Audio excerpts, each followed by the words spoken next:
Welcome to Splatalot, the magical, mythical kingdom where 10 brave young warriors go head-to-head with those despicable defenders as they compete to capture the much-treasured Splatalot crown. Girls run, boys drill! Can the defenders keep the castle safe, or will they be overthrown by the attackers? Their goal is to overcome all obstacles in their way and ultimately crown a new ruler. So who will tumble, who will tilt, who will teeter, and who will go? Splat! I'm Dick, he's Dom. And this is Splatalot. No, it's not. Pardon me? It's a Splatalot special edition. It's the boys versus the girls, Splatdown. Boys versus girls? I mean, that's brilliant, but boys versus girls, is that fair? Now, hang on. We're not going down that route. In this kingdom, everyone gets a right good splatting. It doesn't matter who or what you are. Actually, what I meant is it's not really fair on the defenders, because it's going to be carnage out there. How will they defend the merciless moat? I can see at least 6 attackers getting through, and then if they're lucky, they might stop a couple more in round 2, but that would still leave 4 in the final, where one attacker is bound to take hold of that crown. I didn't know you cared so much about the defenders. Well, I mean, they've got feelings too, haven't they? By feelings, do you mean anger, rage, and hating all the attackers? Precisely. Here's round 1 in more detail. We start with the baffling barrels and piercing pellets. If you're neither baffled nor pierced, you then face the slippery slope and rolling mace. The impossible incline and beastly battle axes follow. If you haven't been in the moat yet, then well done you. The bridge of disaster often produces disastrous results. And the wavering warhead will force most attackers to waver before crossing the finish line. That is the moat's challenge. Now in our boys v girls Splatdown, the 3 fastest girls and the 3 fastest boys will progress to round 2. But that progress will be hindered by the defenders, who dislike girls and boys in equal measure. Well, I have to say that is very fair-minded of them. In round 1, the defenders line up as follows. It's our fair-weathered fiend, Vane. Our medieval mischief maker, Mediva. And our feather-brained baddie, Kookaburra. Mayo. So, Vane is on slime duty, Mediva has the Splatzuka, and Kook is in charge of the Aqualizer. Here's Asvini. I was attacked by a rooster! Slip diddly daddy. I wonder if that can be described by any chance as a foul start. Only if you weren't trying to be funny. Get your splat on, girl! Here's Asvini at the slippery slope. My grandma throws better than you! Ooh, fighting talk from Asvini. Surely Mediva will respond. This isn't working. Well, that wasn't the response we were expecting. Roll Krakenang! Now I'm ready. Thanks, Mediva, but the rolling mace did fine without you. Asvini steadies herself on the incline. Shiaffajack! Well, who needs defenders when you've got a course like this? And unlike a rooster, Asvini flies into the moat. How will she respond to that? Girls run, boys drill! That's just not true. I only drool when I'm napping, when I'm making a sandwich. Oh, that wasn't a power draw from Vane, was it? I think it was. The drool hits Asvini, and she loses her footing. Here she is on the bridge. Get out of here! Get out! And she does. I will never give up! Asvini, say ah! And Asvini gets a mouthful of the Aqualizer. Better than Vane's drool. But she gets up, grabs the warhead, and... oh, floppy one. I think she prefers the moat to dry land. Fantastic. 10:35 for Asvini, so she's in the lead. Only because she was first to go. Toss me that crown. OK, Owen, heads I win, tails you splat. Oh, Tortellini over too far. Yes, the only thing being tossed at the moment is Owen into the moat. Oh, and look here, he's lost a shoe into the bargain. I bring the pain and the mayo. Mayo? Don't get it. Well, you'll just have to catch up. What I do get is that Owen has made it to the wavering warhead. Just this obstacle to go. Not over yet, here comes the water. And there goes Owen. Les Splatison. And Owen finishes in 6:10. Look up, Owen. Lovely. I have zero self-confidence! Confidently said, Katherine. Here she goes. And boink. Well, that wouldn't help anyone's confidence. Bam, girl! Let's see that again. And again. And again. And stop it. Here's Katherine at the bridge. Oh, great job. Oh, what do I do now? Dude, that's not an exercise. Well, it doesn't look like Katherine's going anywhere soon, so let's leave her and Vane for a moment and introduce the second boy attacker of the day, Ben. I am so awesome that my awesomeness is awesome. This had better be awesome, then. Well, if a mild slip, trip, and dip into the moat is awesome, then that was awesome. You're going down.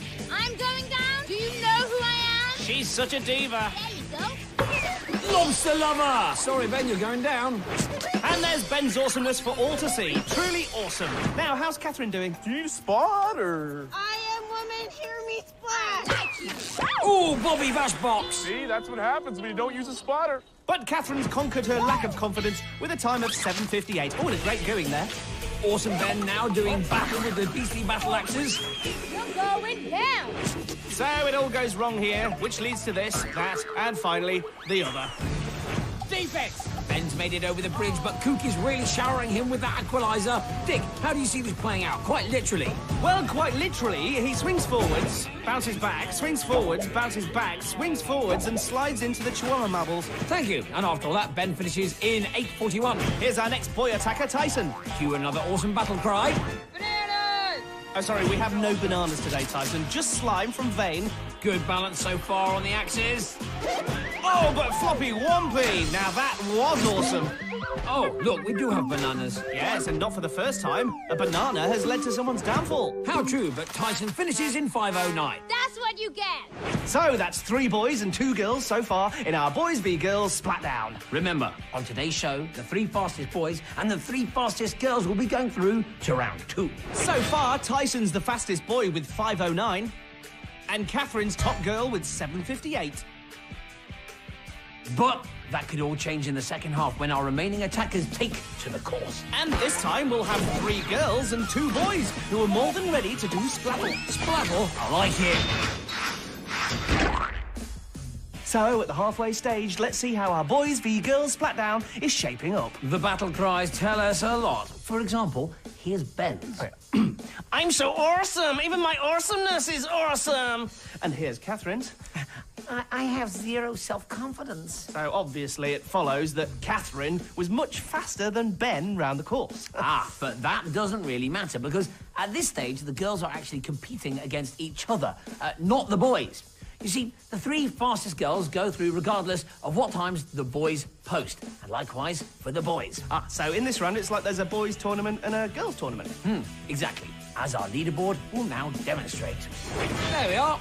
Tyson is leading the boys' competition, and Catherine's leading the girls. And leading the defence, we still have Vane, Mediva, and Kookaburra. Here's Ayda. I am better than everyone. Sorry, not sorry. Well, Ida's not lacking in confidence, is she? Onto the barrels and off them. Oh, well, that was good. I hadn't even started. Onto the mace and... Oh, we've got a screamer. Crumple Burger. Now, here's the thing. Was it the rolling mace or the sheer volume of her scream that forced her into the moat? As long as it ended up in a Crumple Burger, I don't mind. Not more screams. You're a really good singer. I am! Let's do this, ready? Uh-oh. Ayda, Ayda, Ayda, I'm gonna slime ya. I'm very good at singing! No, you're not. Thanks, Mediva. I prefer the screaming. Ayda, look, we're only half an hour in. Is there anything you want to say? I love life! I think she wants to be my wife. Really? I think so too, Kook. That's fantastic. And Mrs. Kookaburra finishes in a time of 10:33. Oh, screams of joy or horror. Please make her stop. Oh, yeah. Splatalot, yeah. Cha! Straight into the action for Daniel. That's what I'm talking about. Oh, no. Splatalot, no. Welcome to the game, Daniel. Onto the battle axes. Here comes the vein pain.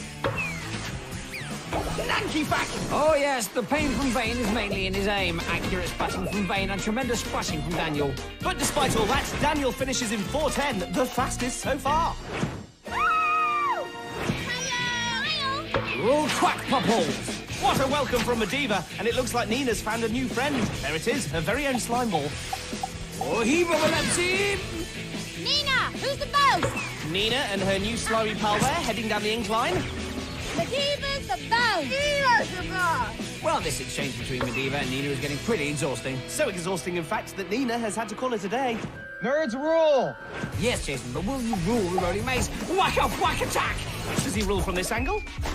This angle? Or this angle? No, he doesn't rule from any angle. Bird bath, son! Bird bath! That's nice refresher. Would you like some more? Say no, Jayson. And Jason's refusal to chat pays off. He crosses the finishing line. Tell me how you'd break dance. Oh. And because we can, let's help that breakdancing out a bit. Looking good, Jayson. But his time of 6:40 isn't. Oh. Watch out, boys. I'm that girl. And that girl is Breanne. Twazzle wong! That girl goes splat. You gotta show the boys what you're made of. So does Breanne mean business. She's on the maze. And yes, she shows the boys that she can splat with the best of them. But it's a splat too far for Breanne. She's perfectly fine, but just can't finish the course today. Sorry, girls. So Katherine, Ayda and Asvini are through for the girls, and Daniel, Tyson and Owen represent the boys. Those teams will now battle it out in our very messy second round. Ditch the dungeon. Boy or girl, one thing's for sure, we'll soon find out who's the daddy in this mother of all Splatfests. So, 3 boys and 3 girls made it through round 1, but in round 2 it all changes. 4 places in the final are on offer, but this time it doesn't matter who you are. It's everyone for themselves. Anyone could be in that final. Anyone? Anyone. What, like Justin Bieber? Just why for competing? Yes. Rihanna? Well, yes, if she was one of the 6 fastest round the moat challenge, but look, that's not the point I'm trying to make. One Direction? No! What have you got against One Direction? You just let Justin and Rihanna through? I haven't let anyone through. Oh, you've changed your tune. You just said anyone could be in the final. You know, sometimes talking to him is like herding cats through a waterfall, because cats don't like water, right? Here's who's through to round 2. Our 3 girls are Asvini, Katherine and Ayda. And our boys are Tyson, Daniel and Owen. So, what stands between them and the final? Well, it's the round I like to call Walter. Yeah, but the rest of us call it Ditch the Dungeon.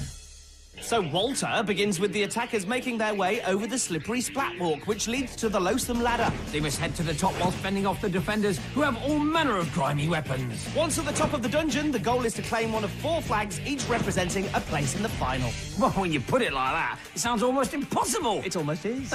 Why then do we make it even harder by involving the defenders? Well, we all love a baddie, don't we? I mean, look at you. Defending the dungeon, we have the feisty and fearsome Fatal. The slightly soiled and never so scary Scab. And the theatrical and thunderous Thorn. You're all winners. Except for 2 of you. So the attackers are in the stock market. We have Asvini in purple and pink, Katherine in yellow, Ayda in blue and orange, Daniel in green, Owen in red, and Tyson in green and yellow.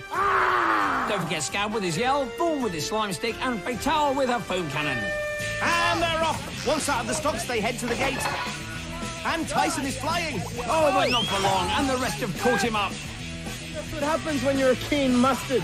Scab's keen to splat. And so is Thorn. He splats Kath and Ayda. Oh, what's Dan up to? Unlucky, Greenie. Here, try catch this one. Well, it never pays to make the defenders angry, but Danny does well and blocks the goo grenade. You kneel before Thorn. Oh dear, Thorn thinks he is king of Splatalot. Yes, but it looks like Danny thinks he's a defender. Your aim. I like you. Tyson's doing well. Hang on, how did that get there? Did you draw that? Nah, I didn't. Daniel's down 2. Pick a colour. Pick a colour. How about green?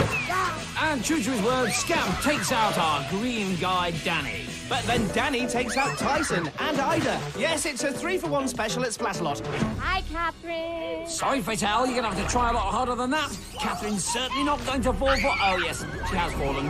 Crackling punk. Well, what a fantastic splat is that? Hi, Katherine. Owen now making progress. Hi. Good, how are you? Uh-oh, she's being nice again. Don't listen, Owen. Well, she didn't stay nice for long. Fatal prods Owen with a stick and Sniffy Trombodio. What a prod. Fatal takes out 4 attackers. Forget boys v girls, it's defenders v attackers, and the defenders are on top. A splat strike. The attackers just keep climbing back up, though. Here comes Katherine. Oh, there goes Katherine. And that creates a Splatalot, taking pretty much everyone out with it. All apart from Tyson, that is. Yes, Tyson gives us a little twirl, and that just about saves him. I'm simply the best. You missed, so you're not very good. Hey, mind your manners. Uh-oh. What? Thor's bringing out the purple plague. Oh, no, not the purple plague. Look at the attackers. They all head for the moat to avoid the plague. Not quite all. Ayda's still standing. She must be immune. And that's really thrown Fatal. Get her, Scab. Ayda's defying the defenders here. Can she get past the remains of the plague? Well, there's not much left. The last few balls are being scooped out by Thorn. I'm not a fan for showers, but I realize when people stink. And Scab washes away the plague and the attackers. Can anyone get past these defenders today? Maybe Tyson can, but Scab's seen him. Hey! You think you've got what it takes to be king? Yeah! No, you don't. You're going to prove it. They're closing in on Thorn now. Ding dong dang-a-whack. Down go Owen and Katherine. but Tyson's still there. Not for long. Ta-ta, Tyson. Shooty chomwom. So near, so splat. Now, what can Owen do? He can do pretty well, that's what. Oh, but Scab slime balls him off his feet. He's still there, though, and so is Katherine. But down she goes again for a mouthful of jabba-quat-wop. And Owen's escaped the dungeon. He takes a flag and he's in the final. Who's going to join him? It looks like it could be Tyson and Daniel. They're at the top now, and they're up. Well, Daniel is. Tyson takes a trip, but it doesn't hold him for long. Nice flag waving. So all the boys are through. Which girls are going to make it? Katherine might. Yeah, she's at the top, and she's going to join the boys in the final. Surely that must have helped her self-confidence. Wave it, girl. Time for the slide of shame. Ayda, show me one more time your rage. There's Ayda. You know, I think it's almost worth losing just so you can do that. Here's Asvini shamelessly enjoying her last slide. And there's still plenty more enjoyment to come for our 4 triumphant finalists. Yes, all 3 boys, Owen, Daniel and Tyson, have made it through. But keeping the girls' hopes alive is the courageous Katherine. So the crown could still go either way in our boys v girls Splatdown. But what if the defenders stop them? Then it would be the boys v girls v defenders Splatdown. Too late, we've done all the graphics now. So will it be a brave boy or a gritty girl who overcomes the obstacles and seizes the crown of Splatalot? Defenders need not apply. Time for a splat stat attack, I think. Right, you put the hat on. Oh, yes. Good, ready? Ready. Good. Splat stats for the boys. There's not much to choose between Tyson and Owen. So far, Tyson has finished 2nd and 3rd, whereas Owen has come 3rd and 1st. However, Daniel is the man on form. He came 1st in the moat challenge and 2nd in the dungeon. And now the splat stats for our remaining girl, Katherine. Katherine was the fastest girl in round 1, but she only finished 4th in round 2. Thank you, stop. Right, take your hat off. So from that, we can predict that Daniel is the favourite. Katherine Isn't? Well, I was going to say she has it all to do, but is still in with a chance. Here's our lineup for the final once more. We have Katherine, Owen, Tyson, and Daniel. Now, it might look like Katherine has an uphill battle to beat 3 boys, but they've all got a pretty tricky course ahead of them. And here it is in more detail. It starts with a trip across the dire mire and barrier of all barriers. Then it's a teeter-totter over the terrifying tees, which lead to the scary-go-round. Once on, the attackers have to get up and over the annihilating arm before landing on the gruesome twosome. If they get past the clobbering cannons, they have to head down the royal ramps and finally leap onto the rock wall. Then it's just a question of climbing to the top and claiming that all-important Splatalot crown. It's also just a question of dealing with this lot. In the final, the attackers will be up against all 6 defenders, who will defend this castle with their last splat. We have Kookaburra, Scab, Vane, Thorn, Vitala Mediva, who are trying to stop. Katherine in yellow, Daniel in green, Owen in red, and Tyson in yellow and green stripes. And they're off, so the first challenge is the dire mire. Looking quite thick and stodgy today. Oi! The mire, not you. Oh, I see. Tyson is the first to the barrier, but he struggles to get over. Now Owen makes his move, and yes, he's managed it. Who's next? Will it be Katherine? No. Owen at the arch. Hey, Owen. He nods and then gets there, face full of slime. What a greeting. Hot favourite Dan is now over the barrier. Get your splat out. Owen on the tees, he's doing well. He dodges the water blast, and yes, he makes it over. But Dimbledog. Come on, catch. Tyson timbers on the tees, and Katherine crumbles. Yes, these teas are not everyone's cup of tea. Owen on the scary go-round. Go on, Owen. Show him what you worked with. The defenders are getting mouthy. That's right. I'll get him down, don't worry. I don't know what's worse, the splatting or the chatting. Ooh, beg your pardon. Owen goes for splat over chat and takes a trip to the grill. Here's Tyson, and wait a minute, banana wanger. Poor Tyson. Well, it could have been worse. What if his battle cry had been doggy-doo-dah? You're right. So close, yet so far. Back to the scary go-round. And Owen just can't get around the annihilating arm. How about Daniel? Well, while he hangs around, let's check on Katherine. Steady. Katherine screams on the tees. Which just adds to the collection. What a scream fest we've had today. Back to Tyson at the annihilating arm. He hangs on, but oh no, here comes Owen. This could get splatty. And Tricklebox. Back to Katherine, who's still on the tees. Now, I do like a soft shoe shuffle, but this is not the time for tap dancing, Katherine. Back to the scary go-round, and Owen appears to be trapped on the annihilating arm. Oh, and here comes Tyson, ready for a rematch. What's he gonna do? Oh, Chimnooker. Something tells me that's not what he had in mind. Now look at this. After a spell on the tees, Katherine has made it over. Tyson now first to make a leap for the gruesome twosome. Live from the castle, it's Splatterday night! I say it best when you say nothing at all, Thorn. Owen tries and splats, so he and Tyson are both in the moat. Catherine's making a comeback. All she needs to do is get past that annihilating arm. Remember, the boys are in the water, so this could be her chance. But look, she's still holding on. She's not letting go. Something has got to give. Oh, beedle boy boink. Well, it looked like Katherine was hanging in there, but now she's got to go back and start again from the scary around. Ew, yummy, yummy. Owen now at the clobbering cannons. Well, they certainly live up to their name. As does the annihilating arm, which is still causing plenty of concern for Katherine. Owen, however, has made it to the royal ramp. The defenders really need to step up. Owen leaps for victory and hoota-maluta. Now Katherine has made it over the arm, but she still needs to land back on the scary-go-round. Hang on, all this hanging around reminds me of round one. She did something very similar on the Bridge of Disaster. Which is fine, but she's still behind the boys. Speaking of which, here's Tyson throwing slime balls at the defenders. But that just allows Daniel to catch up. They're both on the ramps. Katherine is still glued to the annihilating arm. I don't think she's really glued to it, do you? I wouldn't put anything past the defenders. Tyson leaps and... oh, Shedsack! No one's made it yet. Oh! Kookaburra there, turning up the water pressure. Not another one. No, Scab, it's another two big bubble wop wops. It's a double splat from Daniel and Owen. But the attackers keep coming. Tyson and Daniel are ready to take on the wall again. Fatal and Medivh need to get defending here. Tyson leaps and falls once more. But Daniel's right behind him. Can he make it this time? He steadies himself and leaps, and he's made it onto the wall. The defenders are trying to loosen his grip with all sorts of slime, but Daniel's having none of it. He's nearly at the top now. Just a couple more steps. Clever use of the Splatalot logo there. And he's over. The crown is now literally in his sights, and we have a winner. All hail King Daniel. You can let go now, Katherine. Tyson and Owen did well, but there can be only one. So in the first Boys v Girls Splatdown, the boys have emerged victorious. Yes, and well played to the girls too. I mean, Katherine hung in there, quite literally at times. But all the boys put in strong performances, and eventually our red-hot favourite, Daniel, seized the crown. Let's see who seized the splat of the day. And it comes from Asvini in the moat challenge, when she slipped, splatted, and splooshed her way off the impossible incline. But now it's time to turn our attention back to the new ruler of Splatalot. A ruler who has earned his place through 3 epic tests of Splatty, speed, Splatty, strength, and Splatty. stamina. King Daniel finished first in the moat challenge despite some spectacular splatting. He struggled a bit more on the loathsome ladder in round 2, but still managed to capture a flag. And then in the final, it became a battle royale between the boys, and after a few trips to the moat, Dan the Man made it to the top, and he stands before us today as the new king of Splatalot.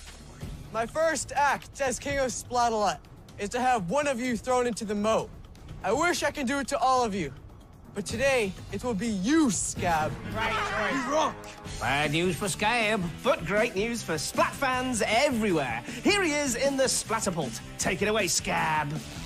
You'll pay for this. You'll pay for this. You'll pay for this. Scab, I'd gladly pay 3 times over to see you get splattered in the moat. Well, that's all for now. So until next time, keep splatting.